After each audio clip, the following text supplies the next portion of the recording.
हर की दिल में बढ़ता बेचैनी, हल्का हल्का ए गोरी, क्या बात।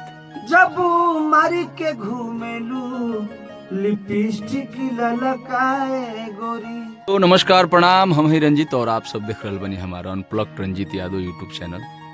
आज हम आइल बनी स्टूडियो में। देखिए हमारे भैया प्रमोद प्रेम यादव जी बहुत अच्छा गाना के रिकॉर्डिंग कर रहल बानी और आप सबके हम बता दी कि आज वेव म्यूजिक से एगो बड़ा ही प्यारा बहुत ही बढ़िया लोकगीत रिलीज भइल बा भैया के लिपस्टिक ललका। तो भैया के मुंह से सुनल चाहब ये गाना के बारे में और चाहब कि आज पहला बार अपना यूट्यूब पर भैया के मुंह से कुछ ये गाना गुनगुना दी भैया। हेलो संदेव बाबू। हेलो विजेंद्र भाई के स्टूडियो में आइल बनी जा, राधे स्टूडियो में दीघा।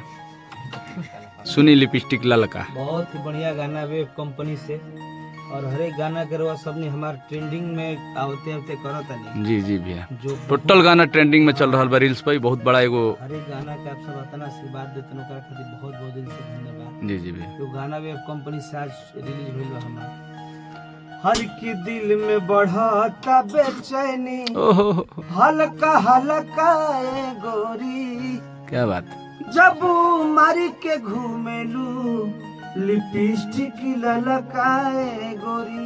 क्या बात। बहुत बढ़िया गाना बा जौन आप सबके बीच में रवि के गीत और संगीत और छोटू बंटी के जी भैया। बहुत प्यार आशीर्वाद दी गाना के और तमाम गाना के आप सब देते बनी।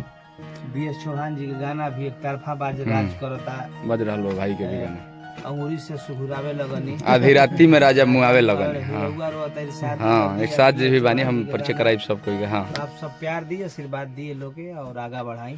बाकी भैया के सब गाना रील्स पर ट्रेंडिंग कर रहा बा और धरातल पर भी बज रहा बा। ओकरा खातिर आप सब भगवान रूपी श्रोता के पिंटू प्रेमी जी के गाना रिकॉर्डिंग में विशाल जी के गाना खातिर और देखिए राधे स्टूडियो में जब भैया के भी कुछ नया साल के गाना आप सबके बीच ताइले बा। नया साल का गाना आप सबके बता दी कि नंबरिंग में भी ट्रेंडिंग कर रहा बा 16 नंबर पे सॉरी।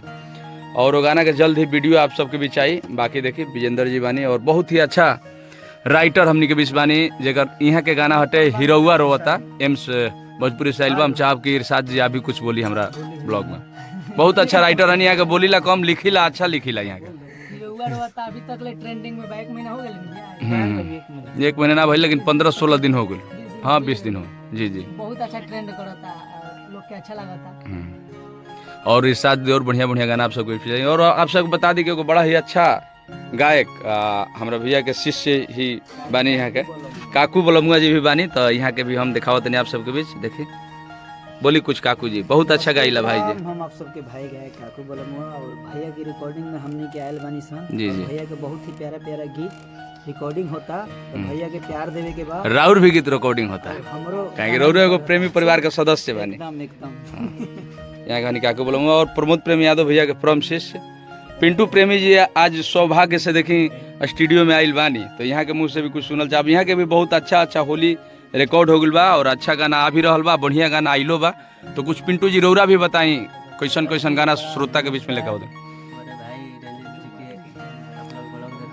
जी जी और जुड़ा रही बना रहे सब्सक्राइब कर ली कि आप सबके ताकि जो भी गाना चाहे कोई भी इंटरव्यू चढ़े आप लोग के कुछ अपना गाना के बारे में बोलिए। वो गाना राउराइल बा लालू जी के बालू, तो ओकरा के तनी गुनगुनाई तो बड़ा अच्छा गाना बा। ओकर रिस्पांस भी ठीक मिल रहा बा। वो गाना रील्स पर ट्रेंडिंग भी रहे। हाँ रिसादे जी के गाना वाह, वो गाना गुनगुनाई तो गाई।